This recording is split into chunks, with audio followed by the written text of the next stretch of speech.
Welcome back to Kinda Funny Games Daily for July 7, 2023, live in the spare bedroom in San Francisco, California, in front of 7,000 screaming fan. Kevin, where are you at? Thank you very much. No, Kevin, Kevin, baby. like you're excited, not like you're being murdered. Of course, I'm Tim Geddes, and I am joined on this beautiful Friday by the one and only Greg Miller. Hello, Timothy. How are you? I'm doing fantastic. Greg, last night, Yeah. I told you yesterday morning when we did Games Daily, all right, Final Fantasy 16, I've done all that I can for now. So I have to put it down, as hard as that is for me. Sure. I got to go back to Zelda. Yeah. Oh, and I did. I played about 4 hours of Zelda last game. night, and I'm back, Greg. It was What so a hard. game. So hard making the transition in terms of especially the combat. Yeah. I was like, Zelda, come on, man. Yeah. Come on, man. Don't do But this I get to it. me. But then all of a sudden, I started slowing down, started avoiding enemies as much as possible. Sure. Started just doing them puzzles, finding them light roots. Sure. You know what I'm talking Yeah, about? I know Lightroot. I know Lightroot here or there. Yeah. Oh, it's good. It's damn good, Greg. They got me Good. back. Good. Can't wait to keep going. Yeah. How are you doing? I'm on cloud 9. Yeah. Are you kidding me right now? So you bring up Zelda. Mm-hmm. We talked a little bit about that yesterday, my whole Final Fantasy thing. Of course, yesterday, which is the number one story here, Diablo announces their season pass launch, when that's starting, yada, yada, yada. At which point I messaged Jen. I'm like, yo, we got to complete the campaign of Diablo because we've been dragging our feet. Clock. And she was like, Ticking. let's get back into it tonight. So, of course, didn't even touch Final Fantasy last night. Mm-hmm. Went back to playing Zelda with my wife last night. Had the Diablo with my wife last night. That's one. Have a great time, Greg Miller. The next is, I confirmed this in a Gregway, I'll confirm it here, and it'll get back to everything, video games if you don't care about this part. Going to SummerSlam, doing stuff at WWE with SummerSlam, right? Booked my flights yesterday. I was like, oof, 5 hours to Detroit. And then I was like, wait, that's 10 hours of Zelda, baby, Yeah, if dude. I don't sleep on the plane. Yeah. So I got stoked about that, right? You're gonna That's sleep. good enough. I know. But I'll definitely play some as well. Because now I'm like, and this is going to be one of those, you know what? Oh, no, I do need my computer, I guess, don't I, for some of the stuff I'm doing. I was going to say, you know what? It's just the Switch is the only thing I pack. Yeah. But now I'll have to pack a computer. But I won't use it on the plane. It doesn't matter. Mm-hmm. Switch will be the main thing. Then, last night, when we sit down to play Diablo, we're playing. I'm like, wait, what time is it? Click on a Spotify. Speak now. Taylor's version is out. You know what I mean? What a Question night, from the Greg. chat. Oliver wrote in, of course, like you can for free on the show, kindafunny.com/KFGD, and says, hi, Greg. What is your favorite Speak Now Taylor's version from the Vault song? Happy Speak Now Taylor's version release day. I tweeted this last night, of course, but for me, it's Ours. That's arguably my favorite Taylor Swift song, period. So the fact that that's been out there, and you could make the argument that's not really from the Vault, but if you remember, Ours was originally only on the Target version of the CD when Speak Now originally launched, so I'm counting it, and I'm saying Ours. So popped on Ours right away. Jen's like, what are you watching? I'm like, nothing. There's new Taylor's putting out new old music, and I needed to hear my putting out song. new old music, I need to hear man. what my song listened to. Then I wake up this morning. Well, hold on. Before that, like, what was the thoughts on your song's new version? Great. I mean, all these Taylor's versions things I'm excited for, and I am a Taylor Swift nerd enough to be like, oh man, her voice really has matured over the years. It's changed and stuff, but it's still the same song. You know what I mean? It's not like she's shaking it up and putting some like wiggle, wiggle, what wiggle. I'm waiting for. Shake it off. That's what I'm waiting for. Yeah, okay. 1989. Yeah, of course. Yeah. I wasn't too swift, Greg, to the Taylor Swift Stop with the puns. life. You know what I mean? Stop with the I fucking can't. puns. No, real talk though. Where's 1989 at? Is that?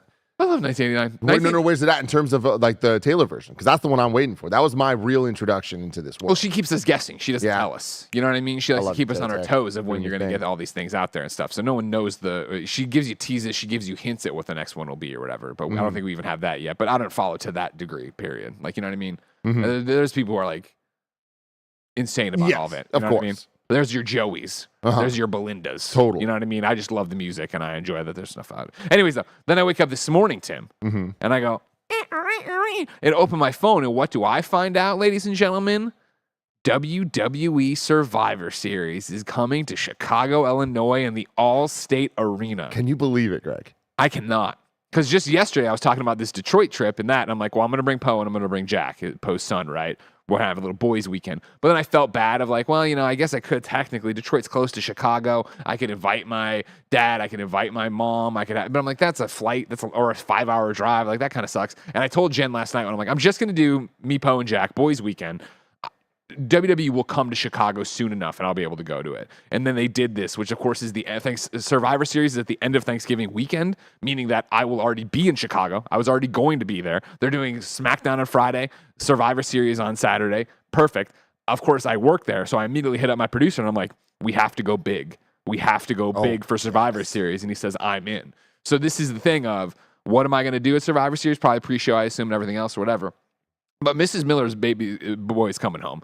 And this is my whole thing of like, get me in the ring. And not even Get live. me in the ring. It's not even Survivor live. Series. Not even live. Let me come out 10 minutes before and talk to the crowd and just do the whole thing of like, because like, it's not even that it's in Chicago, whatever, my home area, right? Like I'm a suburb kid, but it's at the Allstate Arena. It's at the Rosemont Horizon. When you hear me tell the fucking story of August 9th, 1999 changed my life when Chris Jericho debuted, I am at the Allstate Arena. Is so I am cool. at the Rosemont Horizon. I've been to that arena dozens of times for WWE show. I've never been backstage. I've never worked at the arena and done something there. Like, that is coming home. That is like, I was like getting choked up thinking about it today. So like, for real, get me out there because I want to do a whole thing like dreams come true and like point at the section and like I was over there for when we dressed as Right to Censor, and all of this is the upper bowl, cheapest seats. We're high school kids, yeah. you know what I mean? And like dreams come true. I'm in the ring right now. You're like, gonna get touch that ring, touch that mat. And then of course I tweeted about it, and of so many Chicago area best friends being like, I'll be there, I'm gonna be there. So now we got to get a meet and greet going. We got to do all this stuff or whatever. We got to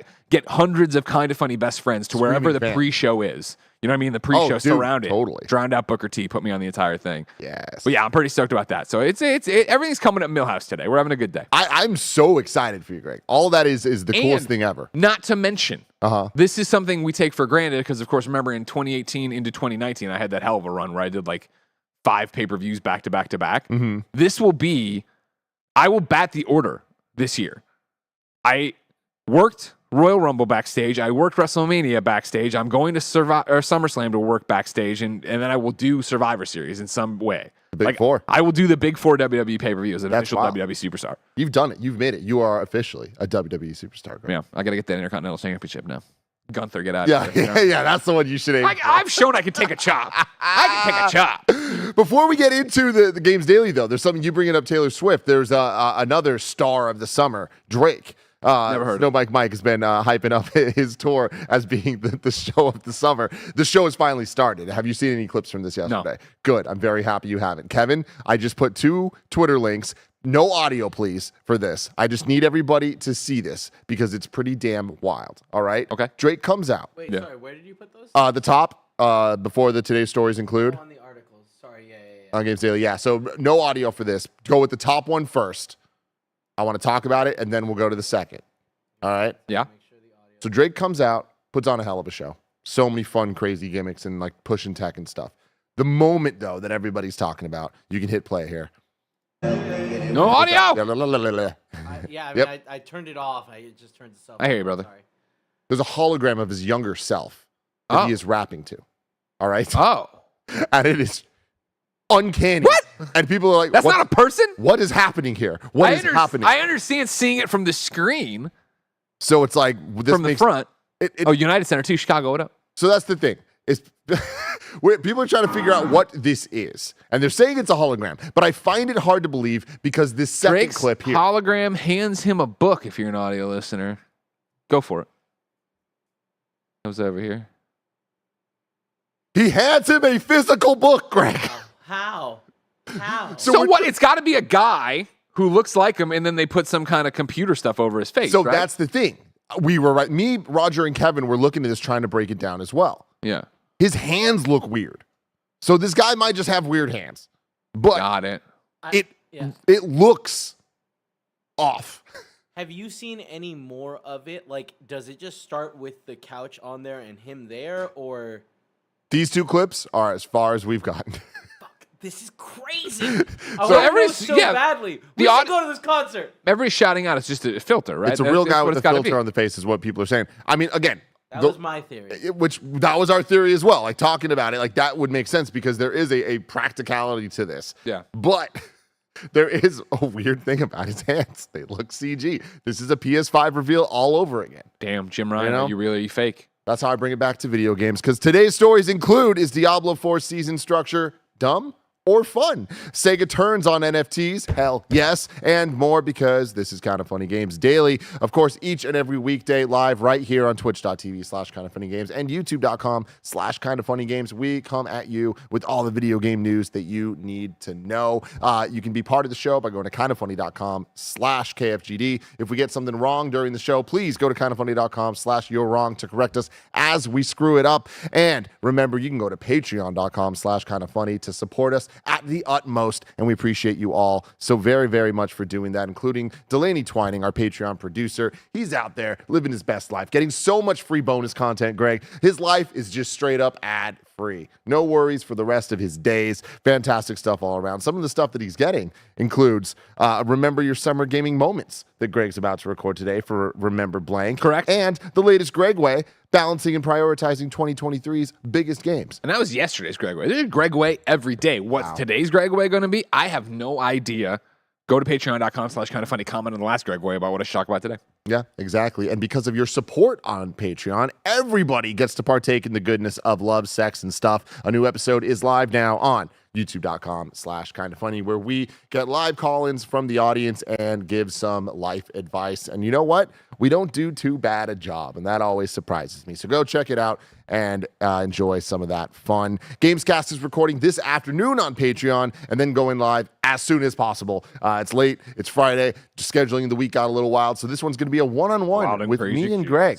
It should be fun. Really excited about it. A lot of great questions have been written into kindoffunny.com/gamescast. I stole one for a Gregway yesterday. Good. Today we're brought to you by Shady Rays, but we'll tell you about that later. For now, let's begin with what is and forever will be the Roper Report.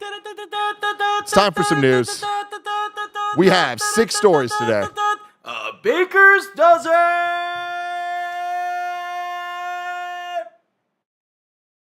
Story number 1, Diablo 4 Season 1 release date. Details come from Kat Bailey at IGN. Diablo 4 Season 1 will release on July 20th. Blizzard revealed in a new live stream that also included a host of new details about the upcoming content update. Before I even go on there, July 20th, Season 1 releasing. That feels pretty soon compared to the launch of this game. Yeah. That seems good. Yeah. I mean, that's the cadence we want, right? We want new content coming. Yeah. Cool. Just check it in. Get a little temp check from you before. Well, I mean, there's a whole... you're going to get to... Oh, yeah. There's a temp check on the audience, and there is a big conversation between the hardcore, the casual, and who's playing how. And so where would you put yourself right now? Hardcore, casual? Oh, I mean, it's hilarious. Hardcore, casual? I would... Yeah, no, I'm probably a casual hardcore. Like, it's that thing where it's like, the people who are hardcore about Diablo only play Diablo and have all this max shit and done all this crazy stuff and da-da-da-da-da. Like, I love Diablo. I've played probably more of it than any other game this year, I say. And I, even when Jen's not doing story stuff with me, I'm playing on my own or whatever. But like, I'm not running a max character, right? Like, I'm only like level 51, I think, because, the side stuff isn't helping me out too much without Jen doing the story stuff and yada, yada, yada. So I'm sitting here in the host seat, Greg, so I get to take control. I love it. Have the conversation. We have, we have stories that we're trying to get to. I want to go a little deeper into you and Diablo, because I have some questions here. I know Diablo 3, when it came to PlayStation, that's when you really got in, because obviously you ain't playing the little clicky clicks over on the PC side. I can, if we wanted to go out and dig it out, we can find that when Diablo 3 launched, I bought Anthony Gallegos' old PC for SimCity. Then Diablo 3 came out, and I played it on that. So there's photos of me in the old place, the old studio, the old apartment, me and Colin's place where we ran the company from, at the coffee table, with the keyboard, the mouse, me sitting on the floor with my back to the couch, and Diablo on the big screen there. Yeah, I remember that because we made a really stupid IGN original the first day that came out, and the servers were all down, and Anthony Gallegos dressed up like a Jedi and did the execute order. Whatever instead of 66, was. it was like whatever the error was on Diablo, and we thought it was hilarious. We were hilarious. We were funniest people hilarious. ever. Okay, everybody, deal with it. Anyways, Diablo 2 was the big one in my life, not because I played it, but because in general, the kid down the street that had a computer that played games, he was really into Diablo 1. He bought it on PlayStation, and I just remember being like, I don't get this. This is not for me. PlayStation 1. And then Diablo 2, they were just obsessed with, and I know that the internet loved that game. Yeah. That is like one of the touchdowns. Have you ever been interested in going back to Diablo 2, which, correct me if I'm wrong, is kind of like the, at least OG style gold standard for these games? I have not. No, I've never been interested in that. Obviously, Diablo 3 I enjoyed quite a bit. Then, yeah, as you said, it came to PlayStation. That was great. And it was the Reaper of Souls edition. That was fantastic. They've since put out Diablo 2 on consoles. They put it out, in the remastered one. But there it was just like at that point that dropped, and it was like Diablo 4 is on the horizon, close enough. Like I forget how many years it was in between, but it was like I was in the middle of a million other reviews, and I didn't want to go backwards. I wanted to see what the genre looks like going forwards. Gotcha. Okay, then continuing on then with the news story titled Season of the Malignant. The new seasonal content will bring with it a brand new quest line featuring new faces and new enemies, new powers, the first season journey, and the first battle pass. It takes place after the events of the main campaign and introduces a new character in Cormand, an ex-priest from the Cathedral of Light who's trying to stop the spread of the Malignant. Season of the Malignant features a dangerous new threat in the form of malignant monsters spreading throughout Sanctuary. Talking about video games that you don't know is always the silliest, stupidest fucking thing. We got malignant monsters over here. Any elite monster will be able to spawn as a malignant monster with additional powers. Malignant monsters can be defeated by drawing out their corruption and trapping their malignant hearts. Gotta do it. You gotta get them. Which can then be inserted into rings and amulets naturally. To battle the creatures, Blizzard says Season of the Malignant will include new builds that are stupidly powerful thanks to the new malignant powers. Blizzard also hinted at a new boss monster, new legendary items, new unique items, and more. The new items won't be season exclusive, Blizzard says, and will appear in the Eternal Realm too. The new season journey will take place over 7 chapters, with each chapter featuring multiple objectives that can be completed for rewards like Favor, which can be used to open up rewards in the Diablo 4 Battle Pass. According to Blizzard, the Battle Pass includes a free tier where everyone can earn seasonal boosts in order to accelerate progress. The paid tier also includes exclusive cosmetics. Blizzard has previously confirmed that Diablo 4 will continue evolving and expanding for years to come. This includes 2 confirmed expansions as well as a robust roadmap. The Season of the Malignant patch will drop on July 18th with new items and balance changes available on Eternal Realm from that time. Every single thing I just read there, I might not understand, but it sounds good to me. This sounds like exactly what I would want from a game like this that I want to live in and want to keep playing. July 20th doesn't seem too long after launch. July 18th, get in the patch, hopefully get some of them bugs out before it actually comes out. Yep. It's all sunshine and rainbows. Am I right? Yes, for the most part. But Diablo 4 has done something most games, especially sequelized, iterative games, wish they could do and found a brand new audience. This is a lot of people's first Diablo. And if not your first Diablo, it might be your first Diablo with the seasons going on. They were in Diablo 3, but they got added later and da-da-da-da-da-da. And so what you're seeing right now is excitement for this and then a bunch of people waking up to the fact of, wait, when the season drops, I have to roll a new character? So like right now, the character you're playing as, or characters you're playing as, right, are happening in the Eternal Realm. They're, it's the only realm you have to play in or whatever, da-da-da-da-da. And when this drops, there's going to be the Seasonal Realm, which you have to roll a new character to play in. You can't bring any of your characters to the Seasonal Realm. When the season ends, you can take your seasonal character then to the Eternal Realm and keep playing with them there. But the next season that drops, you have to roll a new character for. Oh. Every one of these seasons gets a new character. And we are seeing a lot of people, young and old, very old people like Gary Whitta say, quote, against, because I said, are you for or against this? And because it's dumb. Gary thinks this is dumb, and it's led to an interesting conversation to the point of last night, Jen and I are playing, hour whatever of just beating the shit out of these fucking zombies or whatever. And I was just like, so are you excited to roll a new character for the season? And she went, what? And I had explained all this to her, right? That it's like, we can't do this thing, da-da-da. You're seeing push and pull, I think, from the audience. Paul Tassi over at Forbes does a lot of great games as service writing, and I follow him on Twitter, and I enjoy his commentary. And I got to see in real time him, this is weeks ago now, around the launch, where he tweeted something about playing it, enjoying it, and then excited for seasons. And then the real time, like, wait, what? I got to roll a new character, and then writing about it and going through. And so it's like there's almost not stages of grief, but stages of acceptance of what's going on and how you feel about it. And I'm not dismissive of Gary or his camp because there are plenty of people who are like, this is stupid. I want to use my same character, right? I'm with that. You are with that? Yeah. And this is interesting because I think, no offense to you, you're an outsider to it, right? Last night, especially, Jen and I are playing whatever umpteenth hour of going through and just beating the shit out of all these things and killing all these things and yada, yada, yada. And she's a necromancer. And the goddamn number of skeletons on the screen where I can't even see my character because she's just smashing stuff. And God bless her. Skellies. She's doing the damage. That's what I need from her, right? it was that idea of I don't have the connection. Diablo, at least for us now, dozens of hours into it, right, is not a story game. It is not that I've been on this grand adventure with my character who I named Genevieve, which is very confusing then to be playing with Genevieve. I'm not. We've gone through and we've been in the cutscenes and we've done the thing. I'm just playing that game. I am just grinding in that game and beating up on things and doing something. It's the rare one where I don't feel the connection to the character. It isn't like I'm... Does anybody? And not anybody, but like, do many people? I think that's where people like Gary are coming from. Where, no, I chose this class. I did this thing. I'm putting all this time into it. I've pushed it. I'm getting Paragon points now. I'm above 50. I'm doing X, Y, and Z. I'm playing on Nightmare 3. I'm doing, like, they're having that thing of, I've crafted this character to be a badass. I don't want to start again. And of course, if you're not up on all the Diablo stuff, right? Once you beat the campaign and you roll a new character, you can start that character at 50. Like, you can go in there and do all that stuff. So it's not like you're starting at 1, working your way up. You get all the skill points to then go through and do what you want with it. So Interesting. Okay. So it is a sandbox. It is a playbox. It is if you really were so tied up in, like, you know, I play as not rogue, because that's not the class anymore. What's the one I'm thinking of? Chat.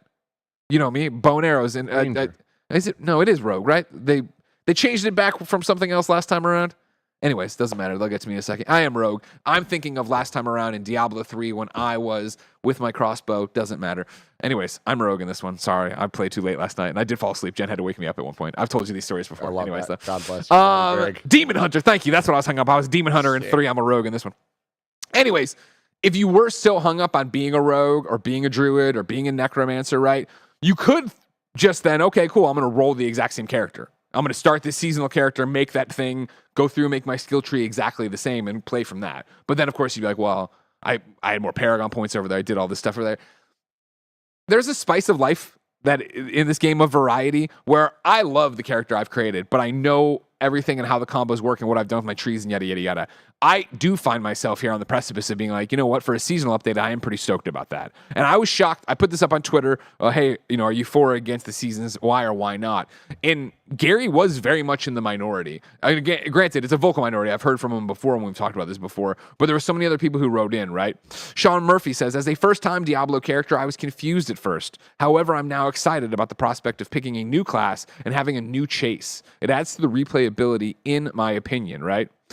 Steve Vegevari said, and I think here's something interesting here that I think is very much where we are right now, like you said, of how close this is to launch. I'm for the idea of rolling a new character and trying a new class, especially as seasons are filling a quarterly window. It should keep things fresh. I do wish that for this season, we got to keep our existing character, especially since launch is so fresh. When you listen to Diablo and Rod and everybody over at Blizzard talk about why they're doing this, their reasoning does make sense, I think, of we want everybody to start from the same place. We want you to have this fresh experience. And as you read through how people have written in, right, like, I think there's a lot of interesting talks on that of like, what's going to be cool is that this balances it out, right? You can get in there and all have the same thing. Francois writes in and says, I get why some people don't like it. I feel like it's the more casual players feel this the most. I think you got a typo in there, but they feel this the most, right? For them, this is losing a lot of progress. That sucks. I play quite a bit. One friend is on Nightmare 2, one friend is on Nightmare 3, and I'm on Nightmare 4. These are the world tiers, right, of how hard the worlds are and what your rewards are going to be. This great reset gets us playing together again. And I think that's a really interesting point, right? Like, when I log on and, like, when Jen doesn't want to play, and I'm like, okay, cool, I want to do stuff, but I can't do story stuff, but then also that gates me from what world tier I can go to. I see Fran on. And I see Fran, I might even be, you know, I don't want to insult him. I thought I saw him at 87 the other day. By now, he's probably whatever. You are fucking grinding, let me tell you. Again, like, I thought the pace to 50 was great. And then once I hit 50, I just hit 51 or 52 last night. And I was like, holy shit, this is taking forever. Doesn't matter. I see that on Fran's thing, and I'm like, oh, well, I don't want to slow him down. I don't want to drag him down. He's probably doing higher level stuff for better level gear. And, like, there's, you know, you can play together and do the things, but it's like, I'm not even 100% sure, as somebody who, again, is about to beat the story because I finally got Jen back in gear. Except for we have a date night tonight, so we won't be playing a lot. Thanks for nothing, Tim and Gia. It's that idea of, like, I don't know what that would do to Fran. There's those kind of things where it's like, oh, yeah, blah, blah, blah. Seasons eliminate that, where I can talk to Fran. And especially, I do think in the long run, eventually Jen's going to be like, I've had enough Diablo. Yeah. And I think when that happens, that's when I'm going to be, all right, Joey, Mike, Andy, some of Joey, of course, has played so much of it. Mike stopped playing as much as he was. I don't even think Andy's touched it maybe since the last stream. There's a new season dropping. Let's all jump in. Let's all go. Let's work on this battle pass. Let's get some cool stuff. There's rewards to play. Yeah, it's interesting, especially reading through this. Like, the pros and cons, I totally understand both sides. Something I just want to add to this is this reminds me, again, as an outsider to this, it reminds me a bit of the conversation around Halo Infinite when it was first dropping, and they were so confident in their progression system of how online progression was going to work, and it was different than how it worked before. And everyone was kind of like, I don't know about this. Like, this isn't what we want. I don't know. But they're like, no, just trust us, just trust us, just trust us. And like, I was even on the side of, hey, just trust them. Like, they got something, they're working on this. And like, at the end of the day, it didn't work out. And I do think that was a big part of Halo Infinite there was a lot of issues with it, but I think that was a core reason that people didn't stick with it in those early days. And this, to me, this going back to what Steve was saying of, like, I wish for this season we got to keep our existing character. I feel like that you're at the moment right now with Diablo that, intentions be damned, the most people are playing right now.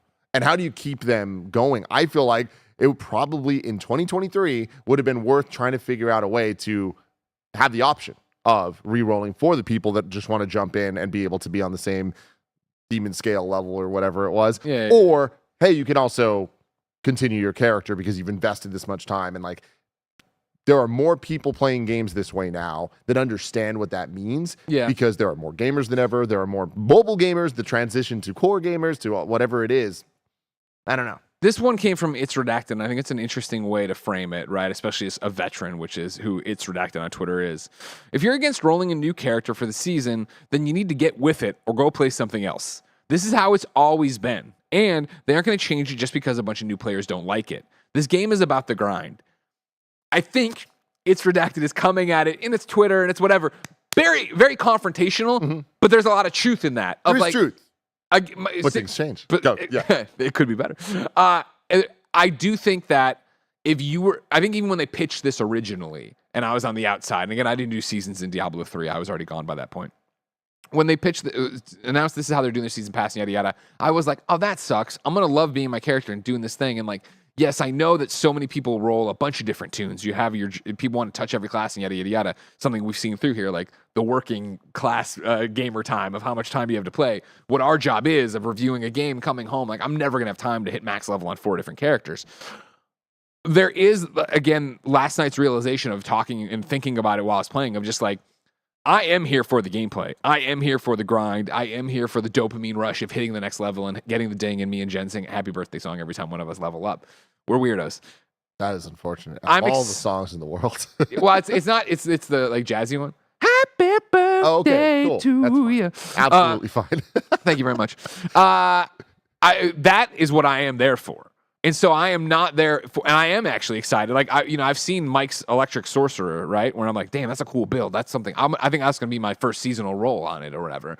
And so I am with you that I think right now the most people are playing. And what's of course important is like, this isn't ending your Diablo 4 chase. If you're enjoying what you're doing now and you have a group that's still grinding out the highest levels and doing the dungeons and clearing them, like that's all still there. None of it's being taken away. There's just going to be this side seasonal stuff that you could go do.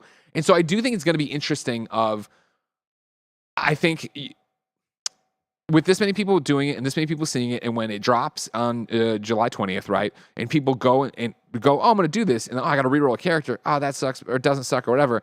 If they do it and they get in, will they find that they like it? Will they find that, oh, wait a second, I'm experimenting with a new build. I'm doing something different. This is fun. Are they going to have the thing of like, I've thought about it, again, with the way Jen and I are playing, right? I'm often like, man, fuck, I should probably roll another character that I can just do whatever the fuck I want with.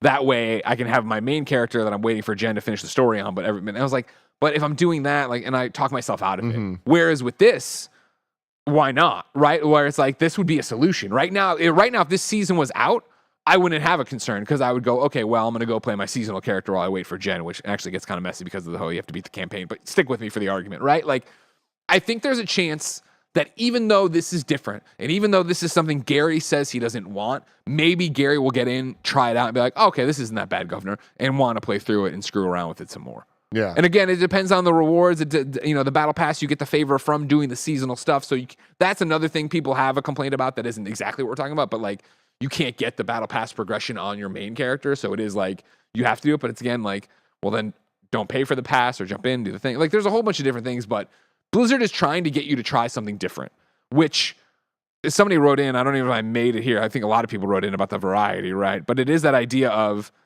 let's go in there and try stuff out. Like, a lot of people were like, I'm excited to get in there and have the variety of it. And me too, honestly. Like, I love my character, but I have seen everything that character does. And like, there's one in here I do want to read that is where I'm at, even though they're way higher than me. Jeremy writes in, it says, I'm for it.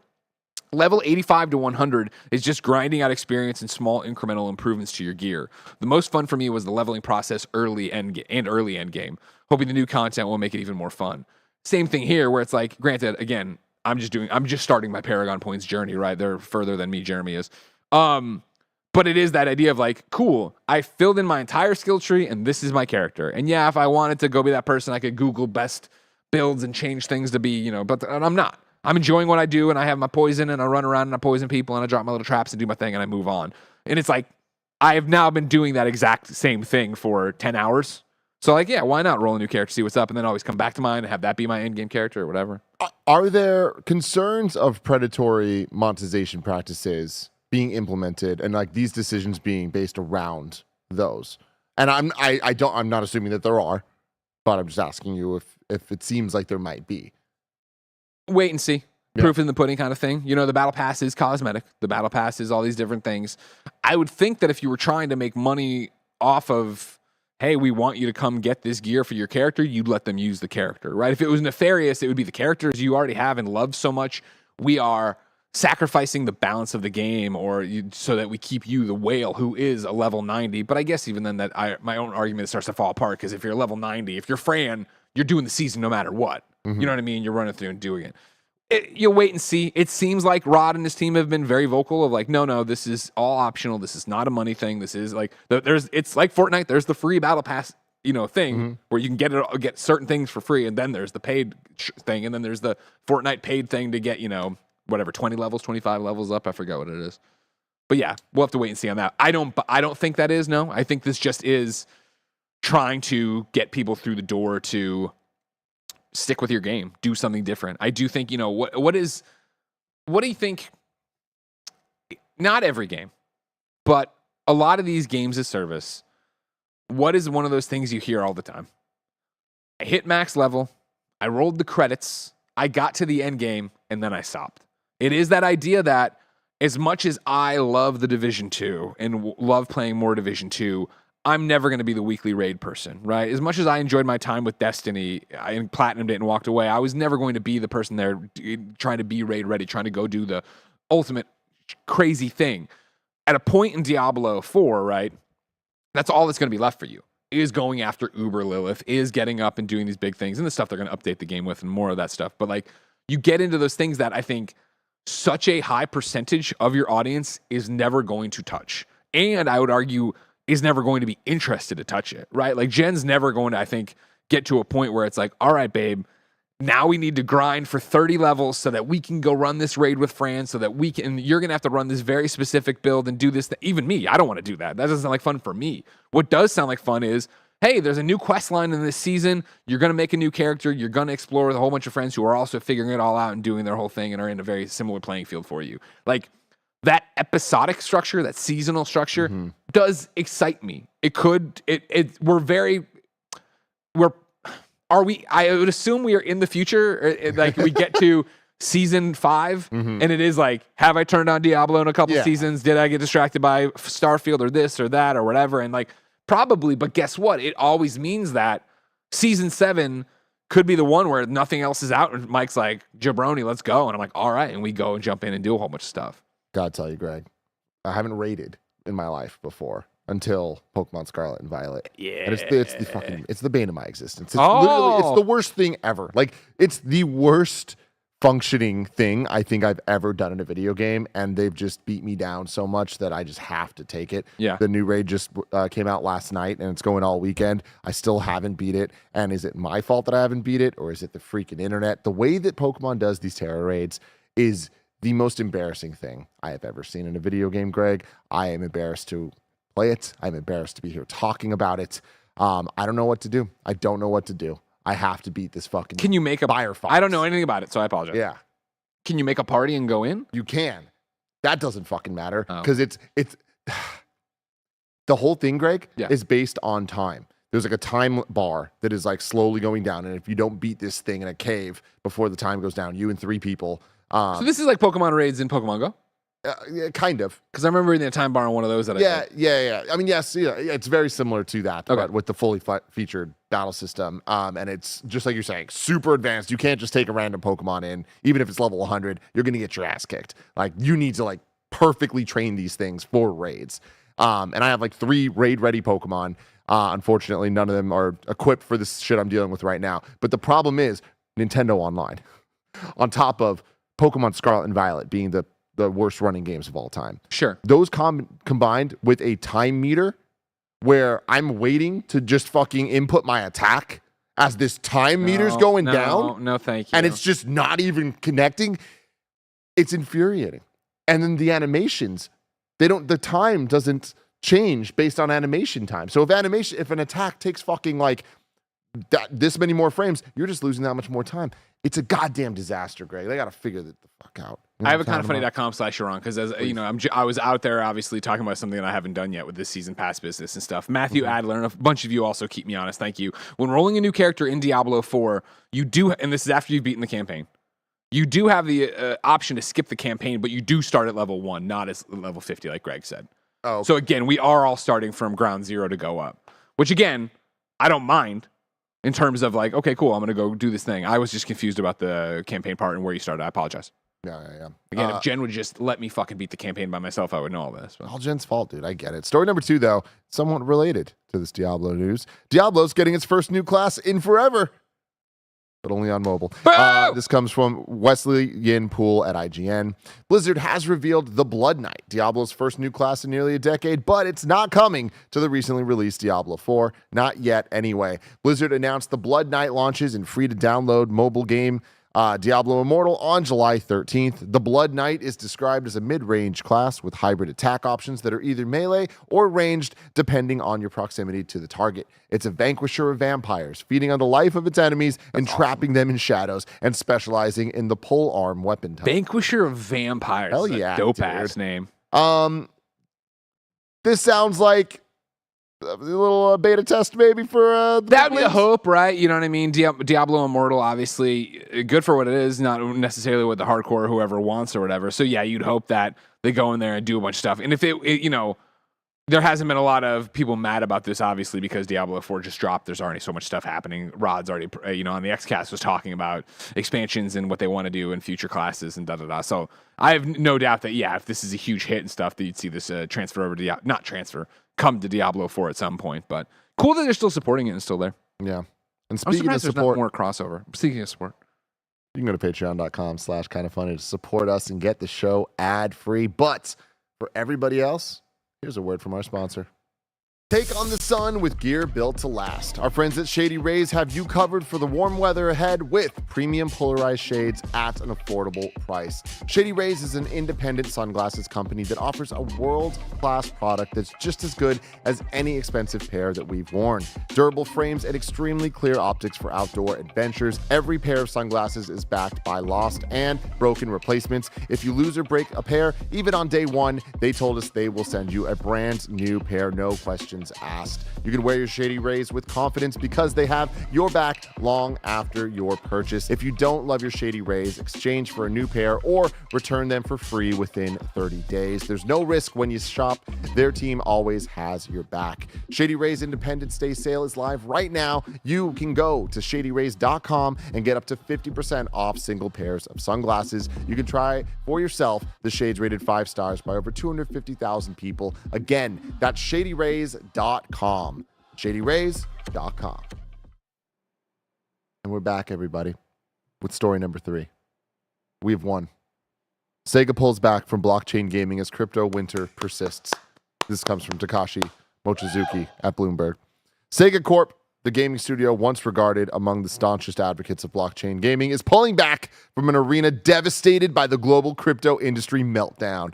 The company behind Sonic the Hedgehog and Yakuza will withhold its biggest franchises from third-party blockchain gaming projects to avoid devaluing its content. Co-Chief Operating Officer Shuji Utsumi told Bloomberg News. It's also shelving plans to develop its own games in that genre, at least for now, he added. I wonder if this is going to affect the super game that me and Bless are really interested in. Oh, come. They talk a little bit about the remarks from an executive who launched the PlayStation at Sony Group Corp decades ago underscore a shift at the 60-year-old firm. Sega, along with rivals like Square Enix Holdings and Bandai Namco Holdings, previously advocated using blockchain-based technology it believes can boost the appeal of its titles. Those were the days platforms such as Axie Infinity where gamers earn tokens just by playing were taking off. But the digital currency market collapse wiped out much of their appeal. Sega does plan to let external partners use its lesser-known Three Kingdoms and Virtua Fighter characters for non-fungible tokens, a sort of certificate that confirms ownership of a digital asset. Oh, man. The company's intent to join the once red-hot NFT community, first announced in 2021, drew widespread criticism from gamers who viewed crypto technology as bad for the environment. Greg, I got hit up for an NFT sponsorship like 2 days ago, and I literally You're like, replied, yo. I was like, are you really? Like now? No. Did you wake up from a coma? No. Did you wake up from a coma? So stupid. The action in play to earn games is boring, Utsumi told Bloomberg News. What's the point if games are no fun? Great My point. guy, let's go. Utsumi was also non-committal about employing Web3 technology in what Sega dubs its Super Game Initiative, a lineup of big-budget online multiplayer games due to roll out from 2026. We're looking into whether this technology is really going to take off in this industry after all. Sega's shift reflects a broader cooling on the concept of Web3, a term used to describe an internet built around the blockchain that once attracted billions of dollars from the likes of Andreessen Horowitz. Peers such as Ubisoft Entertainment SA have pulled back on their investments in NFT games after drawing criticism amid low interests. Got him! It feels good, baby. God damn. Stupid ass shit. Just wasting a whole bunch of time and money and my voice, Greg, my thoughts. The amount of time we got to talk about all this shit, and now here we are. The blue blur wins again. Sonic the Hedgehog said, He flirted with disaster and he said, no, I'll turn back from the abyss. Live I and need learn. a chili dog. Mhm. And not a non-fungible chili dog, a real chili dog. Real chili I'm dog. glad they finally got the message. I'm glad the message continues to finally get through that we just don't want this shit. I also really do appreciate where they're just like, yeah, whatever. Fucking Three Kingdoms and Virtua Fighter. We don't give a shit. Keep going. Yeah. You want to make? We already signed the contract. You want to make an NFT out of that thing? Go for it. That's on you. Or whatever. Yeah, I do love the amount of big players they're talking about here. Ubisoft, Square, Sega, like the most major third parties that aren't Activision or EA at this point. Like all of them made some bets and now they have to deal with it and they're moving on. They're like, this ain't it. So good.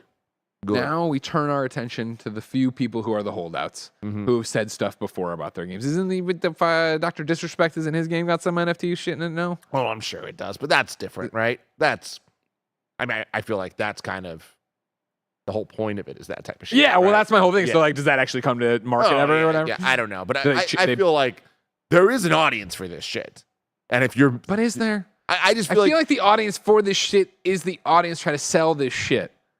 but they all exist, and then they do sell shit to each other. But at It's much lower convincing cost. the other people. It's trying to convince other people to come in. That's the shit. It's like, leave us the fuck alone with this. Yeah. You know what I mean? Yeah. Story number 4, again, somewhat related. Sonic co-creator sentenced for insider trading. This comes from Evan Campbell at GameSpot. Kevin, I don't know if we have the Sonic in jail background. preset that Barrett made. I don't know if it's a preset. It should be a preset. The weird tale of an iconic former Sega developer who used insider information at Square Enix for stock trading has come to a close. Yuji Naka, the co-creator of my guy, Sonic the Hedgehog, and most recently the director of Balan Wonderworld. Remember that game? Game of the Year 2019. Huge one. Big hit. Was given a 2.5-year prison sentence that's suspended for 4 years. GG Press via IGN reports that Naka, who also worked on Nights into Dreams, all-time classic, and Phantasy Star Online, was found guilty of insider trading while employed at Square Enix. That means he broke the law under Japan's Financial Instruments and Exchange Act. His suspended sentence gives Naka the chance to avoid jail time by staying out of trouble during the 4-year probation period. So there we go. No insider trading. Don't do it. Don't do it. This is why you can only trust financial advice from me. Mm-hmm. I don't know nothing. You don't know shit? No. It's true. How's my Ubisoft stock doing? That's a good question. Look into that. While you look into that, I'm going to tell you about story number 5. There's a Spider-Man 2 panel at San Diego Comic-Con. Just announced Marvel's Spider-Man 2 will. I'm taking a bath. Oh, no! If only. It's down 7 cents from when I bought it. If only you weren't giving advice and listening to it, you know? First off, we all know Greg's number 1 rule.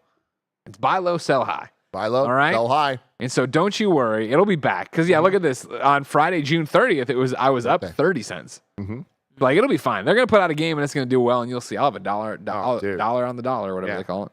Skull and Bones, man, just around the corner. No. We'll sell before Skull and Bones. Spider-Man 2 is going to be coming to San Diego Comic-Con this year, Thursday, July 20th. The cast and creative team will be in Hall H for an exclusive panel, Marvel's Spider-Man 2 Symbiotic Relationships. Great title. Insomniac Games creative director Brian Intihar, game director Ryan Smith, narrative director John Paquette, and senior art director Jacinda Chu are joined by actors Yuri Lowenthal, Najee Jeter, Laura Bailey, and Tony Todd, Peter Parker, Miles Morales, Mary Jane Watson, and Venom, respectively, along with VP and creative director Bill Roseman from Marvel Games, the homie, to discuss the upcoming PlayStation 5 game. Get a behind-the-scenes look at Insomniac Games' take on the monstrous Venom and how this symbiote plays a role in the sequel to the hit PlayStation games Marvel's Spider-Man and Marvel's Spider-Man Miles Morales at Hall H. Greg, this takes me back to the last Comic-Con that we went to, 2019.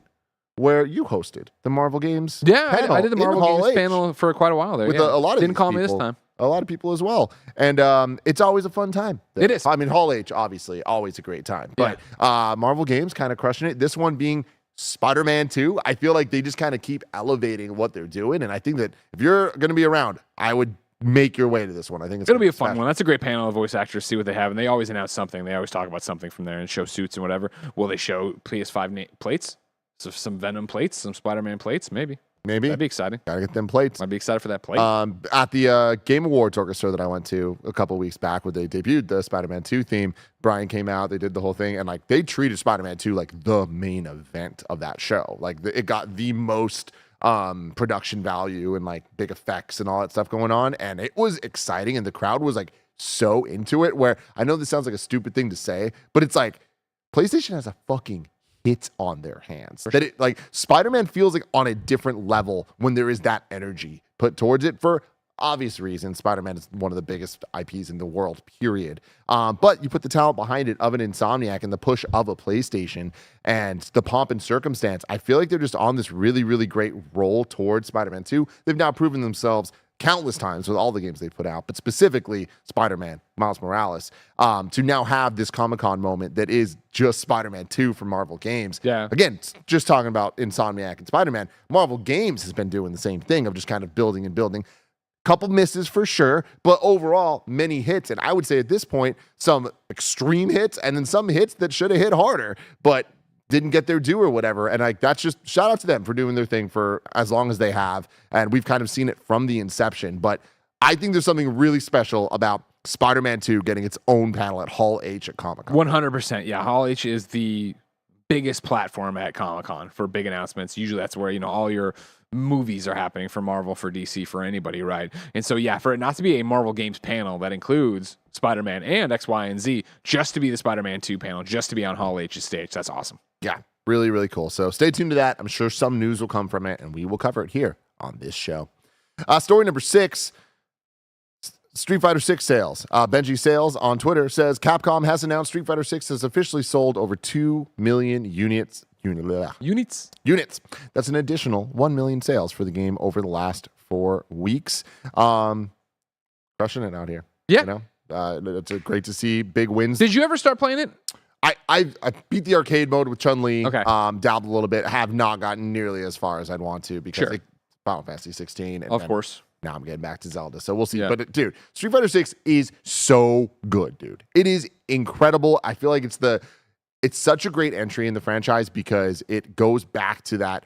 If you're a pro, you're gonna have the best time ever. It's so finely tuned for you. But if you're not, it is such a good one to get into. Even if whether you're playing with the casual controls or I think Street Fighter's been around long enough that people can kind of like get used to playing it easier than something like a Mortal Kombat. Maybe I'm biased on that. I don't really know. But like there's something just about like the button combos and stuff that like we know. Like I feel like you would know how to do a Hadouken. Okay.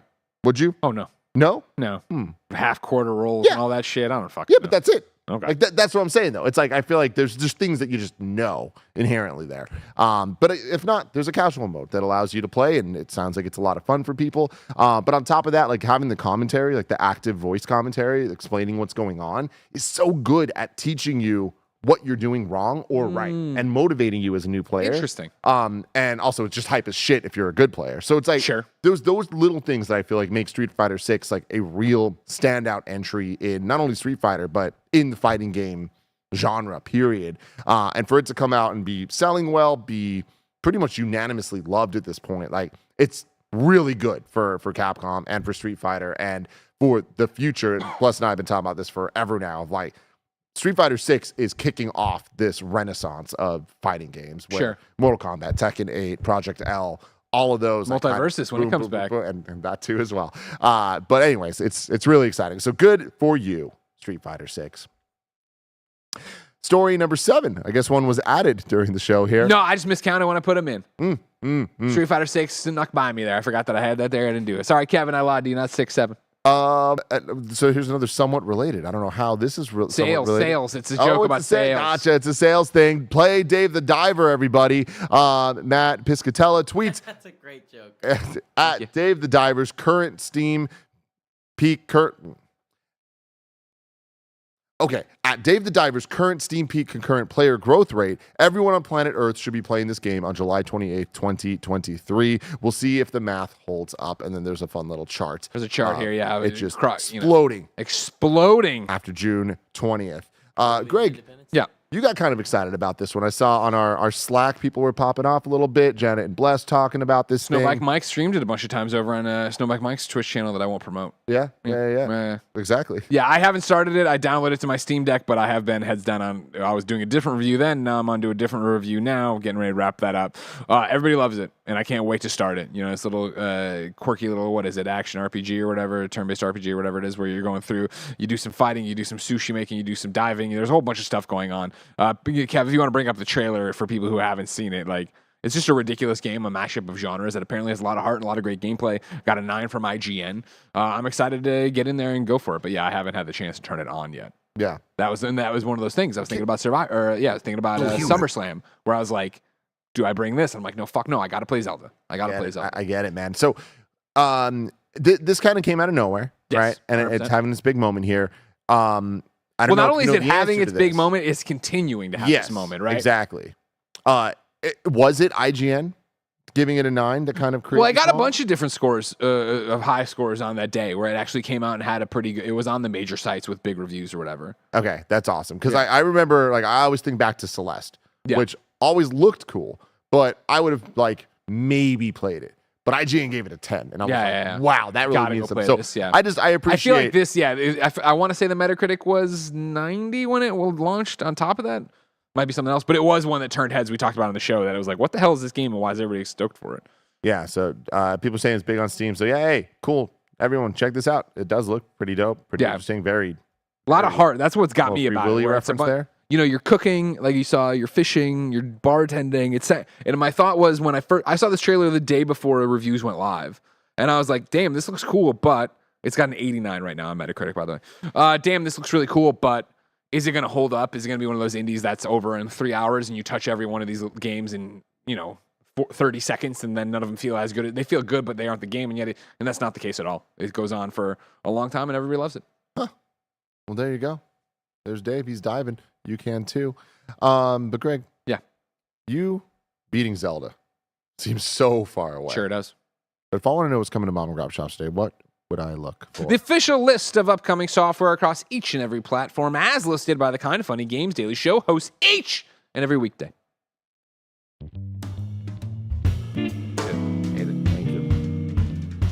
Makes me feel classic, Greg. It makes me feel fancy, Greg.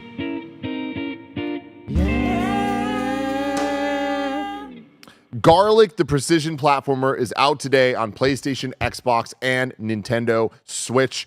I can't wait to play this, Greg. This is one of those ones like I was talking about Celeste a second ago. I'm like, I want to play it, but I don't know if I'm going to. Yeah. So let's get a 10. Garlic, I'm like, I'm playing this thing. Yeah, Bless has been playing it. He loves it. Oh, he's been playing it. Yeah, easy platinum too. Because it's a Radalika game, but a good game. What's wrong? Why does that deflate? Well, I didn't know he had codes. I want a code. You just got to pay attention. You know what I mean? Yeah. You Really? Yeah. Oh, I messed that up. And so you're so busy at work, you can't be part of every conversation or every Trello conversation. Man, that's wild. Where do you anyway, want it? What platform do you want? I'll buy it on Switch. Okay. I wanna Excuse me, support money these guys. bags. You know what I mean? Apple Arcade, Slay the Spire Plus, and Lego Duplo World Plus coming out today. Full Quiet on Xbox, Safari Pinball on PC and Xbox, The Legend of Heroes Trails into Reverie on PC, PS, and Switch. Tad, The Lost Explorer, Craziest in Madness Edition comes to the Switch today. Due dates for you next Friday, Ridiculous Fishing on EX Apple Arcade. Yeah, Ridiculous Fishing EX on Apple Arcade. Arcade. Sorry, I Yeah. did some shorthand there for myself. I forgot you were going to read it. It's all good. Deals of the day. This comes from GameSpot. PS5 owners can save on the DualSense controller ahead of Prime Day 2023. Amazon is offering the white DualSense controller for $59, down from $70. You tell him to go get that Edge, though, wouldn't you? I really would, man. I love it so much. Yeah. $200, though. It's just unreasonable. Yeah. Yeah, it's like, I mean, controllers are just so expensive in every way. It's $70. all the power. It's all the come on. It's got a microphone. It's got a microphone built in. I get it. It has a lot of stuff. But $70 is just the default, like, for a controller. I remember $50 for PS2, and I was like, this is a lot of money, man. Yeah. Like, this is a lot of money for a controller. And yeah, so 70 just seems like wild. And it's been this way for a while. Like, I think even the Pro controller on the Switch side was this much. So I get it. There's a lot of tech. There's a lot of things in it. But that jump to the Edge, 200 smackaroos. And sure, it comes with the fancy case and all that. I don't need all that shit. You know? Yeah. I just don't. You just want the controller. Do you want the paddles? Yeah, I like the paddles, but like I only want specific paddles. And I get that it's an enthusiast thing. So the more custom you get, like, it starts being a problem. And that's where the cost comes. Is it worth it? That's the question I can't answer. It is a big question. But I will say, for me, it is. I love this controller. It's easily my favorite controller ever. The battery is so bad, man. Playing Final Fantasy 16, it's like it is an insult to it all to me. Where I was like, hey, I can deal with it. Whatever, it's fine. It's not fine. Yeah. It's really not fine, man. Like getting to and wanting to play a game for 13 hours in a day. It's a lot. It is. A lot of hours in a day. It's unfortunate, like, because it's just like having to just keep in mind like the stress of the battery and all that stuff. Shouldn't be the case for $200. But it is. I understand. Greg? Yeah. Let's do a little thing I like to call kindoffunny.com/you're wrong. And guess what, Greg? What? We fucking nailed it. 100%. Except for that Diablo thing I got Except for the wrong. Thanks for Diablo, correcting yeah. everybody. But we're all good. Thank you guys for keeping us honest, by being honest yourselves and knowing that we are in fact perfect. Indeed. Let's see what else we got for you. This week's host, next week's host, Monday, doing something a little different. It's a GameSpot takeover. We got Lucy James and DeVante Chisolm coming through. Make some fun little, announcements. Are they just doing this for funsies? No, Lucy was like, yo, DeVante would like to come over and see the studio. I was like, all right, we got to work for it. Hell yeah. I'll let you guys take over the show. I'm not just giving free tours around here. Awesome. That's going to be a lot of fun having Lucy here once again with DeVante for the very first time. And then on Tuesday, it'll be Greg and Bless. Wednesday, it'll be me and Greg. Thursday, Greg and me. And then Friday, it will be Stella Chung and Greg Miller. That's right. That's fun. Yeah. Well, Stella heard that, of course, GameSpot was going to take over. She's like, I have to represent IGN. I was like, fair enough. Yeah. Will she lift me? Who knows? Probably. Yeah, probably. If you're watching live on the YouTube and live stream, there's going to be a 30-minute post show where Andy is going to come in to talk to us about Games Daily, all the questions you have, your super chats will be answered. So stay tuned after today's handshake to hang out with us before the next Kind of Funny stream starts. You can write your questions in on YouTube via super chat or over on Twitch with your resub messages or subscription messages, and we will get to all of them. But until then, Greg, this has been Games Daily, and it's been our pleasure to serve you. They call him Andy,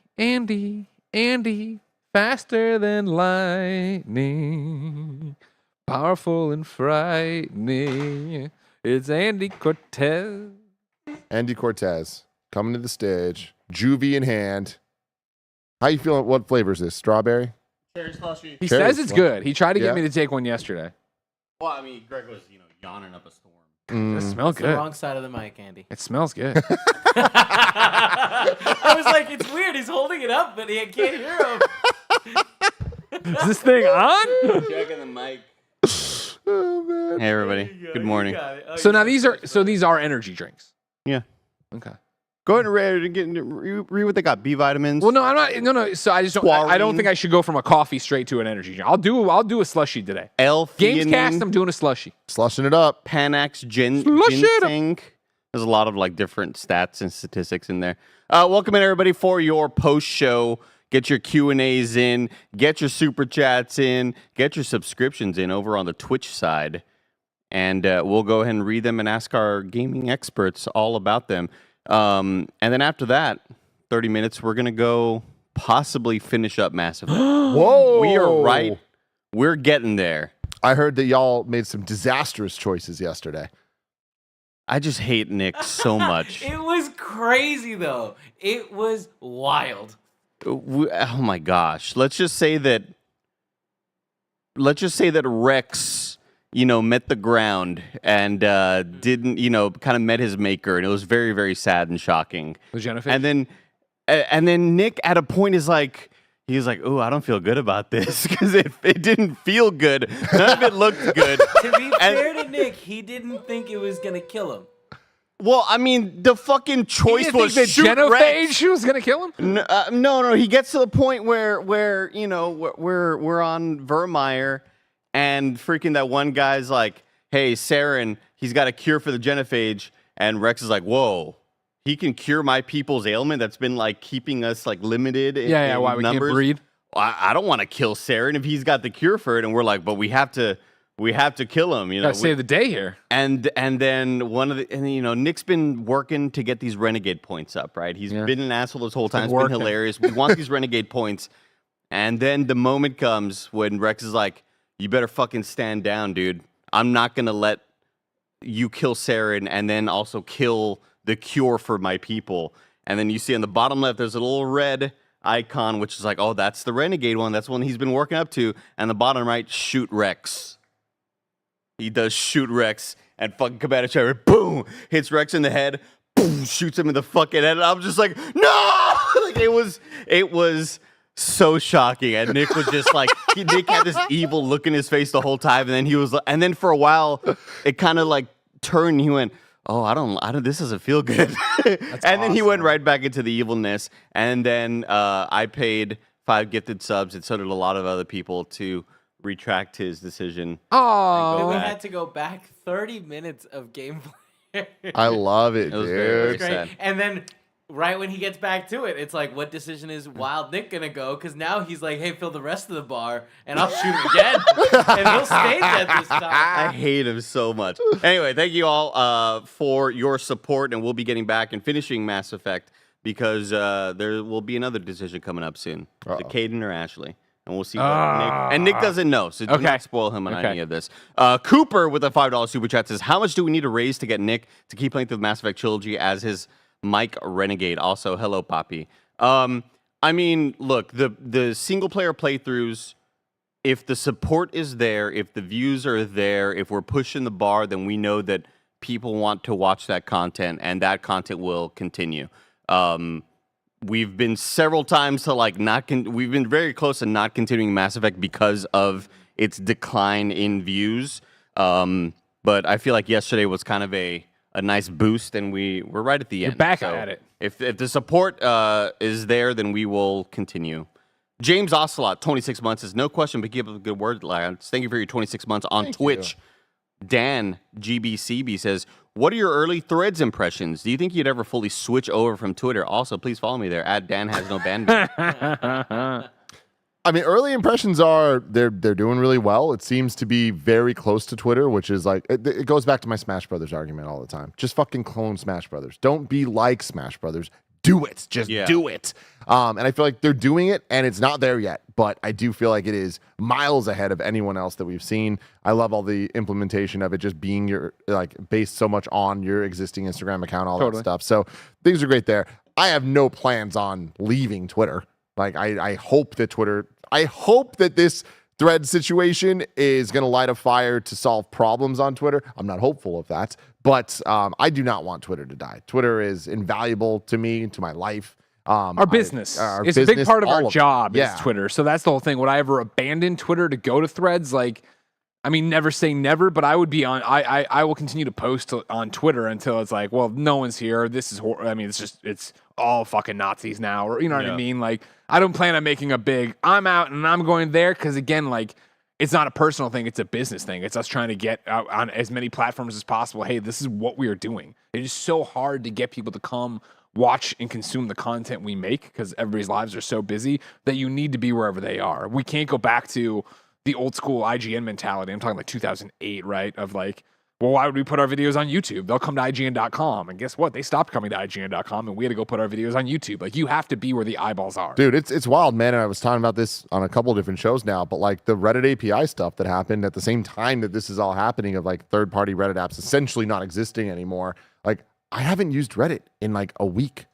That's wild. That used to be like 80% of my phone usage. Like, I was in that shit, and now I'm just like, fuck, I'm not. And like using the Reddit app, it just doesn't feel right. Like, it's just not the same. Like, I might be done with Reddit, and that's so sad that like these dumbass changes can like just completely change, upend everything. Like, so I don't know, but anyways, I was fingers crossed on this. I was telling Nick yesterday that, you know, obviously Twitter means so much to us as content creators.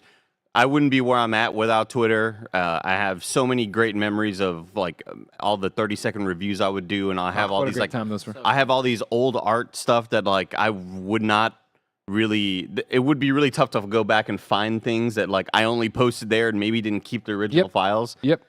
But like whatever makes Elon Musk more miserable than he already is, like I'm for that. That's how like much I don't like the dude. That's how much I think that this dude is a hateful transphobe and needs to just ship himself off to Mars and just fuck off with the planet. Like I'm just so sick of the dude, and I am down to do like as much as I love Twitter, I'm down to do whatever it takes to like make sure that this dude's life is made tougher and worse. Like that's how much hate I have in my heart for the guy. So you're leaving Twitter because he's fucking trash. I mean, if everybody ends up leaving, absolutely. Like I will, like at the drop of a hat, be like, "Fuck yeah, let's go." It's that thing where it's like, you know, for me, it's the arithmetic, right? Of does this have a benefit to what we're doing at Kind of Funny, right? And so if there's eyes there and they're doing it, right? It's the reason, like right now while we're talking about this, I posted on Twitter, P.S. I love you, and then I posted it on Threads. Because those are active communities with fans I know are engaging with content. I'm not going to go post it to Blue Sky. I'm not going to go post it to Hive. Like, those are things where I got my name and made sure I was there in case they became a thing. But those are I'll watch to see if you become a thing. Yeah. Where Threads is already a thing. Yeah. I'll tell you what. Jumping to a cruise ship. Look, you know I'm a Green Bubble Android user. No Blue Sky app has made me not use Blue Sky. For sure. And like the ease of having the Threads app there. And every time I scroll up from the bottom to see all of my apps and it shows me my recent stuff and Threads is there, I go tap on Threads because it just feels like a little bit more convenient. And plus Threads is so nice right now. Yeah, everybody's there. It's like it seems like a nice. There's a lot of comments like on all my posts. People are talking, and I mean like we're having conversations. They're actually engaging rather than like Twitter being either a bot or somebody who's angry, or then there are like the Diablo tweet from today has so many great conversations on it and stuff. But another super chat from Cozy Bear says, this evening, I'm flying to London for the first time for vacation. If the Kind of Funny crew or chat have restaurant suggestions, I'm all ears. Oh, in London, I haven't been there enough. Yeah, get a cheeky Nando. I mean, but like, get some fish and chips, go to the pub. Oh my gosh, yeah. Make sure you have a toilet and easy like access after Cheeky Nando's because They got you? it got me good. Yeah, it was like so spicy but so delicious. Cheeky. I'm talking about the food that I was eating, by the way. Jesus. James Ocelot, 26 months. Once again, I already read that. No question, but keep up the good work, lads. Guitar Hero Arrow with a $10 super chat says, Tim, have you heard From Ashes to New? I saw them open at a concert recently. They're a little heavier, but they nail the vibe of early Linkin Park. Listen and imagine Mike rapping and Chester singing. I have not. I will check them out later. Thank you so Tim's much. very for good that. about taking recos. Yeah, I like recos. Thank you for your $10 super chat, Guitar Hero. Keenan Delaney with a $5 super chat says, do you guys have any predictions for the 6 games that will be Game of the Year at the Game Awards this year? So this is such a good Did question. they expand it to 7? Well, honestly, I want to do a Gamescast coming up sometime soon where we This really get conversation? into this and have the conversation of do they expand it? that. Do they not? Like where does it go? I'm not sure. I kind of want to save that for a Gamescast. But Greg, I do want to ask you, I wanted to ask you this in the main show, but we were going along in the Diablo stuff. Is there a chance, / currently, is Diablo 4 your game of the year? Well, I've talked. No, I don't know. I mean, Zelda is just pound for pound such an amazing game. And even though I haven't rolled credits on that and I've only put 25 hours into it or whatever, like that's a better game. Diablo, I think. I love Diablo. Diablo is junk food on a lot of different levels. If I wanted to, and maybe if I wanted to go the Fran route and get obsessed and yada yada yada and get really build builds and worry about the meta and yada yada, maybe it would be more. But it is just Jen and I having fun, beating things up, completing an objective, getting the dopamine hit, getting a little bit stronger, and moving on. Right? It's the reason I fall asleep playing Diablo. It's not that it's bad. It's that it's not the most engaging thing in the world. Right? Like I nod off, and I'm granted I'm dad exhausted, so I'm just tired in general at night.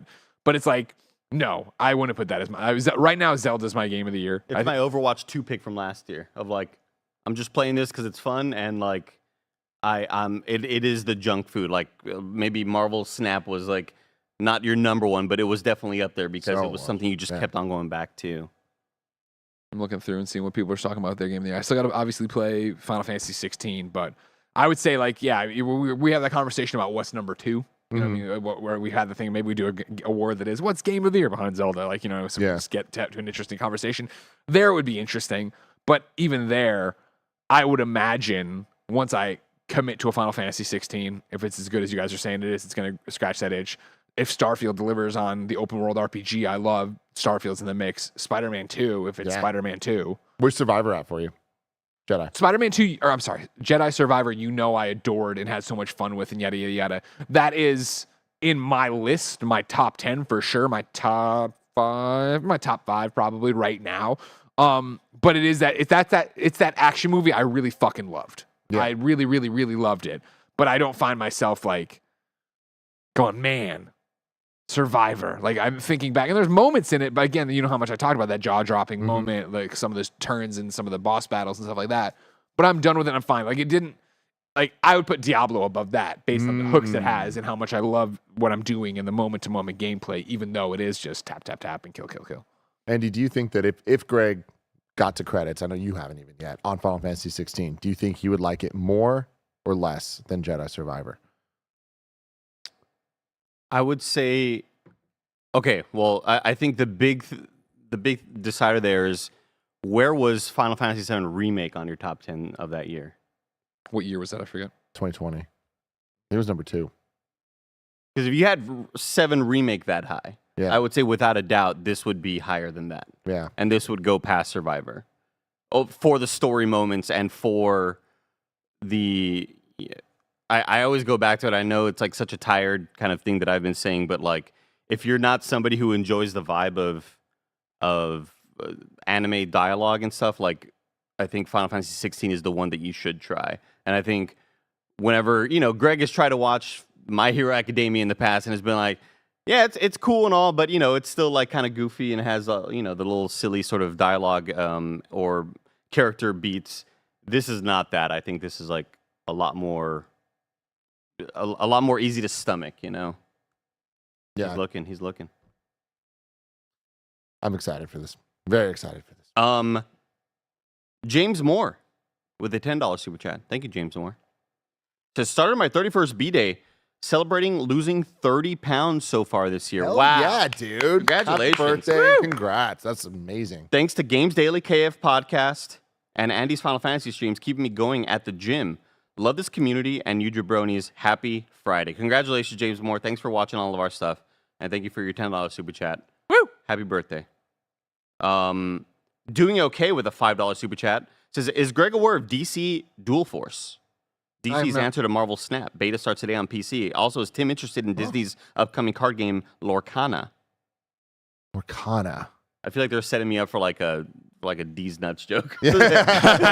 Lorcana That ass. sounds vaguely familiar, but Lorcana I don't tap know. that ass. I mean, honestly, I am like tapped out on Snap. Like that is, it already takes up way too much of my day. So, Marvel tap.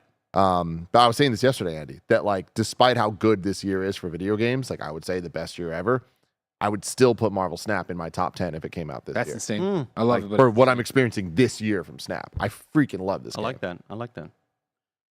I'm not aware of that. That's exciting. Altered Rain, 74 months of subscription using your Prime on us with Twitch. Says, what is the next game you plan on playing? I'm just thinking, like, what are the next games coming out? Right. Yeah. Are you talking new stuff? For me, you know, I've talked about it like, well, now Diablo, I'll continue to play. Now Jen and I are going to see this through and finish the story finally. But then it'll be Final Fantasy for me until Redacted, whatever comes around. I have to switch to whatever review I have to switch to. I'm going to tell you what I'm getting deep in right now is Valheim. Because we've been playing Valheim on our streams with Nick and Mike. And I finally caved this weekend and bought a persistent server. Oh, nice. A 6-month server that we can all join in whenever. And we don't have to... We could only have joined in whenever Mike was online because it was his game. And now we can just hop in whenever, and I think the loop of it is so good. And chat, I finally started parrying. Wow. Because I was just a bow and arrow guy. Yeah. And then chat was always like, Andy, like, the parry's really, unlock really good in yourself. this game. And I finally got the buckler shield, and bing! It's really, really good. Valheim is a freaking blast. So that's a game that I've been kind of going back to at night. I finally beat Remnant from the Ashes 1. Great time. Awesome game. You excited for 2 then? DLC comes out. DLC for part 1 came out already like several years ago or whatever, and I don't really know how to access it. It's very, very odd. Like, it's one of those weird things where it's like you hop into a different instance and you like I don't know. It's just kind of odd, and I feel like it isn't going to add a whole lot to my experience. So I decided not to do that, even though I bought it. You guys, I'm so fucked. Lorcana is not a video game. It is an actual physical card game, and it's just Disney characters looking dope as Oh wow! shit. Elsa looks like freaking Like Shiva. a Final Fantasy character, yeah. Fucking captain. Like, dude, look at this. Look at Robin Hood. Are you kidding me? Oh wow! Yeah. That's cool art. It's coming later this That's year. cool art. I hate you for bringing this into my life. Yes, very, very excited for Remnant 2, Titan Meteor. I played it at Summer Game Fest, and it was a lot of fun. Biggie Bakes, $2 Super Chat says, any plans for a Final Fantasy 16 spoiler cast? Thank you, guys. I'm working on it. I'm working on it hard. I really want to. I don't know when the timing's going to work out for it, though. And trying to get some guests for it. I'm trying. We're trying. Final Fantasy And also, I need to wait for Andy to beat it because I need you on that. Final Fantasy 7 Remake was my number 7. Number 7. Oh, okay. Whoa. Well, give me your top 10. I saw you scrolling through that. Well, it's like I found Yeah. the doc and I'm like, that can't be right. So I went back through. My top 10 as of January 11th, 2021 was The Last of Us Part 2, Animal Crossing, Spider-Man Miles Morales, Ghost of Tsushima, Fortnite, Astro's Playroom, Final Fantasy 7 Remake, Dreams, Bug Snacks, Before I Forget. Wow. I think this will surpass Survivor for him. Starving Dogs with a $6 super chat says, remember the party mode where everyone called Nick Daddy? Petitioned everyone to call Nick Daddy. And then he called Greg Baby, I believe. Yeah. Thank you for your $6. It's totally normal. Nothing wrong with that at all. Micah Fournier with a $10 super chat. Thank you, Micah. Says, showing my support for the Mass Effect streams, hoping for Mass Effect 2 in the future. The thing is, Nick's already played Mass Effect 2. Will he have forgotten much of it like I usually do with a lot of games? Sure. I'm sure there was a lot of stuff he missed in Mass Effect 2 as well, but he does really enjoy Mass Effect 2. But here's to hoping that he forgets. Also, Blessings never played Mass Effect 2. He started it for about 3 hours or whatever when the remastered trilogy came out. So that may be something you want to explore. Either way, we have Dirt Bike Mike, and Dirt Bike Mike is our Commander Shepard. I love that name. DJ Kento with a $2 super chat. Thank you, DJ Kento. Says, I think Tim knows about Polymega. They just announced they're teaming with Atari and their VCS system. Soon you'll be able to upload your physical retro games from the 8-bit era to the PS1 and 64 era to the cloud and play them anywhere. Oh, yes. Polymega's got a cool logo, I remember. Yeah, I got their Game Boy thing. Oh, no, you know what? I'm thinking Polytron. Phil Fish's studio from back in the day with them. Oh, you know what? No. I don't know what this is, but this looks super sick. Fez is a good I'm game. learning a lot of cool stuff today, guys. Thank you. Kevin, I'm going to toss into Control the trailer for this DC card game. Can we watch it together? I sent it to Control, Kevin. Groovy Muse, 22 He'll months pull it up shortly. of Prime Gaming, says Tim should check out the new album by Dead Club City. Wait.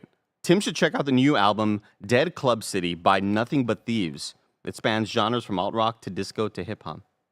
22 Say months that again? from Groovy Muse. Nothing But Thieves is the name of the band. And what's the album's Dead Club City. I'll tell you right now, this DC Dual Force, just disgusting. Coming soon to PC. That's all I'm talking about. Play it, Kev. Let's see what's up. Can I get some sound? I'm Batman. One of the headlines I saw is it's more. I do have my Steam. You know. They said it's more magic than it is Marvel Snap. Well, you'll have to have Mike. Give you a little magic tutorial. All right, so two heroes team up, and they fight two heroes. They fight two heroes. Two brothers. New playable comic adventures coming every week. That's dope. It said it's PvE and PvP. That's neat. But yeah, PC just makes me flaccid as a wet noodle. You know what I mean? Like, that doesn't make me at all go, I want to play that. Just a big old rigatoni sitting here. Oh, man. A big old rigatoni, everybody. This is so much fun to Oh, gross. Miguel Lorenzo, thank you for your $5 super chat. No message, just a little $5 super chat from Miguel Lorenzo. Thank you very, very much. Michael R. O'Leary, 35 months using Prime on us. Appreciate that. G West with a $5 super chat. Thank you, G West. Says, I want to give a shout out to my hometown of Rochester, New York, where the World Video Game Hall of Fame just finished a huge expansion, and it looks amazing. I want to go visit that.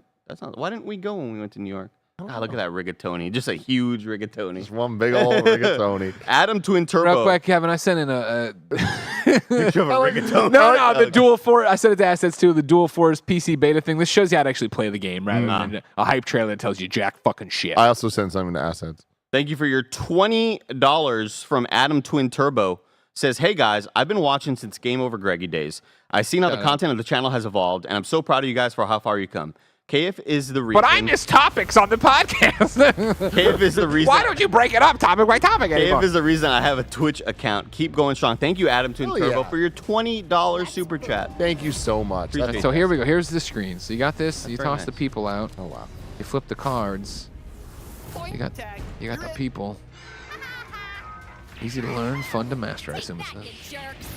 As long as you see the one card physically attacking the other card, I'm all about that. Okay. Play Inscription, everybody. Okay. Hail warrior. I don't know, guys. I mean, it looks cool. I just don't got the time. Yeah, especially because you don't want to sit at a PC. Yeah. Steam Deck. You have your Steam Deck. You got a nice life. That definitely looks like it wants Nice life. That definitely looks like it wants me to click on things. You got a nice life. It'd be ashamed to throw it all away for There a we go. PC. Thank you. Thank you, Kevin. Thank you for a 25-month subscription from the one and only Carl Jacobs. Thank you, Carl. Hey, The Carl, best what up? Carl. Appreciate your tier 1 love. DJ Kento with a $10 super chat says, Music Reco, Sleep Token, very technical metal band with ethereal vocals, great word ethereal, lots of emotion. If you like the hype of Linkin Park, you'll like Sleep Token. Listen to the song, The Summoning. I summoned it. Y'all speaking my language here. The song is called The Summoning. Okay. Thank you, DJ Kento. 22 months of subscription at tier 1 from Slow Mo Joe TV says, Tim, have you seen that Magic the Gathering is doing a crossover with Final Fantasy next year? This is another one of those things that sounds vaguely familiar, but Like we saw it at some presentation. I yeah, just don't remember. maybe. But that's very, very cool. Magic's too much for me, and I am so excited for the people that love it. It's just like I I already have too much of my dumb nerd shit. You know what I mean? And I like Sure. my Too baby much dumb nerd shit. I like shit. Pokemon. Yeah. I like Disney. I like Marvel. Let me be. AK Animation, 4 months of Prime Gaming subscription. Thank you for using your Prime on us. Nathan Payson with a $5 super chat says, I'd be curious to hear your perspective on whether games as a service get undercovered by news outlets post-launch and how to fix that. Sure. So, great question. Stick with me. Part of me was like, is Greg going to go into his like... No. This is I got like talking about that side of our industry or whatever. Yes, they get undercovered, and then how to fix that is the thing. It's complicated because even the undercovering, I'm not blaming on anybody. What happens is a game gets released, the build up to a game's release, if we're talking about an IGN, a GameSpot, even a Kind of Funny, a build up to release is all the hype, all the views. We put up the review for us, we get 70, 80,000 on that review or whatever, and then to ever talk about it again is a dramatic drop off. And you can take our views and apply that to what you think an IGN page view is getting on anything like that. The reason Diablo season is getting so much coverage right now, right, is the fact that Diablo is still big. It is coming off of its huge win. So even a diminished Diablo audience is still larger than Dave the Diver's audience. No offense to Dave the Diver, right? But that will continue to go down, and those seasons will eventually become white noise to a degree. When does the Diablo thing begin? July 20th. And so that's Diablo. That's one of the biggest games of the year. Imagine another game that launches, isn't as big, is a live service, and then how you cover it from there. Destiny obviously still gets covered really well, but even Destiny, I would argue, is that, and that's a little bit apples and oranges. Let's just stick with Diablo for right now. I would argue that then the Diablo coverage you get is marred because the people in our space, in IGN, at GameSpot, at Greg Miller, who play Diablo and love Diablo and cover Diablo, aren't playing it the way Fran is playing it.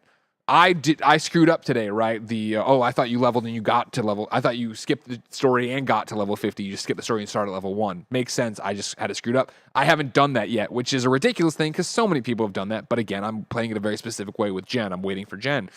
So you're seeing that everywhere else because, of course, the reason that I haven't done it with another character or an alt is because my job isn't just to cover Diablo. I'm covering the video game industry. I'm reviewing everything else. It's very rare that I'm not on a review, which means that eats into my time playing a game at home. You get into this whole thing of mainstream coverage is trying to cover what the mainstream wants, and it usually means that we are a jack of all trade, master of none. The old adage I used to say, right, is that I would review a video game, and as soon as it released, you were the expert. You're better than me. You know what I mean? Like, I'd be just crushing people in multiplayer during the review period, and then I'd get on that night when it's public, and I would just get destroyed, right? It's just not the same way a person engages with it. So to the mainstream coverage of games as service, of seasonal updates, of whatever the exact phrasing of the question was, that then becomes the job of PureDiablo.com and the Diablo podcast. They're the ones who are going to be in the weeds talking about that. Your favorite streamer who only streams Destiny, who can really get in there.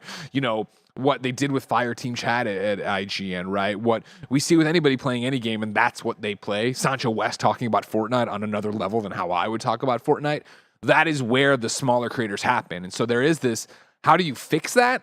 I don't know if you can, right? It's where there's the big beat yesterday of the developer live stream for Diablo. They lay out all the information, and then that information gets regurgitated, written up for the things, and it won't be until you get to the season launching, people getting in there, getting their hands on it, that they have original thoughts on it. Yep. Thank you. Good job. Real quick, I'm going to start the YouTube feed on the Twitch stream. So I just want to let you guys know. I don't know how we do that normally. Oh, So- to break it up right now? Isn't it? Don't we usually overlap it for like 5 minutes, give people a chance to start moving over? I thought there was some. Yeah, that's a good call. Yeah. So if people that are watching on YouTube, the other feed is live. It should push you over at the end, but you can jump in there now. Maybe we start looking at that chat. Yeah, absolutely. Let's see. A super chat from Gabriel, $5 says, any plans to watch My Adventures with Superman? Watched the first 2 episodes last night, and I enjoyed it a lot. Yes, top of my list. I tried to watch it this morning, but I was logged out of Max, and then when I went, it was like, log in on your phone. My phone is like, you're logged out. I'm like, I ain't got time for this. I'll watch it later with Benny. Yeah, I'm really excited for it. Yeah. Super good reviews. Yeah. And Jack Wade, obviously, and like just looking at it, I'm like, this looks freaking cool as hell. Yeah. So Comedian AET, 76 months of support, says, don't forget the Kind of Funny meetup. Don't forget KF meetup any night you're in San Diego at San Diego Comic-Con at Madhouse Comedy Club, 4th and F Street. Yep. 4th and F Street. I'll try to be there Thursday night. Like I said, San we'll see Diego if it happens. Comic-Con. Rowley, Remember, $2 I'm doing super stuff at chat. Comic-Con. I Says, haven't announced it, but I'll do 2 panels at Comic-Con. 2. says, can we stream the no-clip interview for Immortality? No. You should watch it when it comes out next week. 90 minutes, I think, is what it is what Danny talked about. I think, and this happened live that he put it up. I quote tweeted. I said, yes, but it's coming up soon. 90 minutes on it. You should go give them the view when it comes up. $5 super chat from AJ Hawk says, I bought the Nixie Hyperion off Tim's recommendation. I love it, but I have to reset the color and paddle mapping every time I turn it on. Am I doing something wrong? Same here. No, dude. I mean, that's what I was saying. I was like, none of these things are perfect. One of the biggest problems is I just want them off. I just want them off. The lights off? Yeah. Yeah, like I booted up Tears of the Kingdom last night and just played in bed for a bit, and I had to do the it's not hard. It's so annoying, dude. Yeah. It's so annoying. I hate it. BJ Bernardo, $5 super chat says, do you think Starfield can knock Tears of the Kingdom off as Game of the Year favorite? Favorite? No. Contender? Yeah. Yeah. And I mean, again, maybe we're all wrong. I This is a think- thinking thing. I think it has to blow us away with the story in addition to all of the other gameplay elements. And it has to feel awesome as a shooter. And it has to be, a big old RPG. And Yeah. it has to do several genres perfectly. If not better than ever. Whiskey Samurai, $5 super chat says, it's hot as fuck in Eastern Canada. I'm drinking a beer and eating a fudge-sicle in the basement. That's all.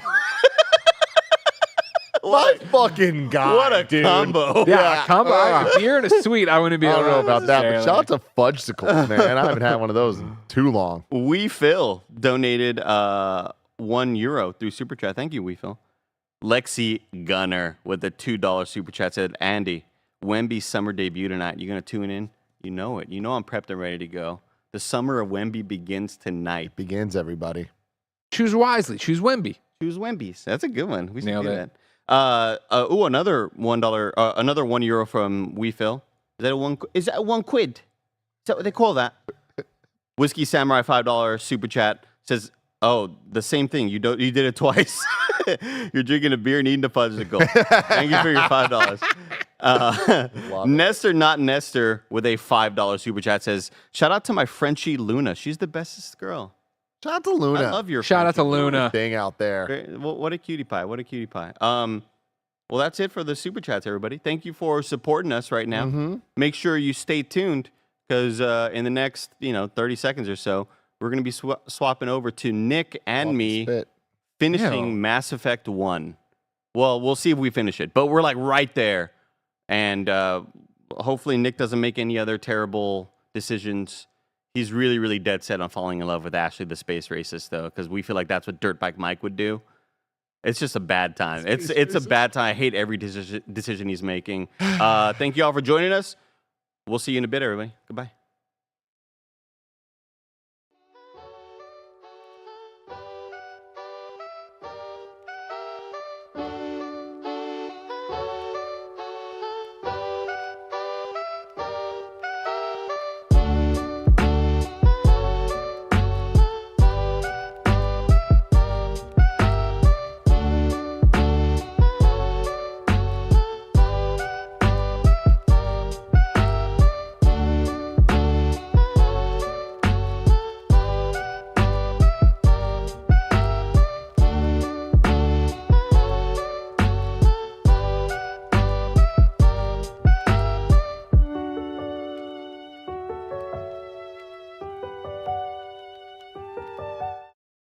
Yo, what the heck? Yo, Adrian. What the heck is going on, ladies and gentlemen? Welcome back to our second to last Mass Effect, maybe the last Mass Effect playthrough, depending on how hardcore Daddy frags out. Let's see if we got our audio back for this. We did not get our audio back for this. That is weird. Let me know if you want to walk. Yeah, you might need to take a look, because it's funny, so watch this. Check this out. Watch. I go.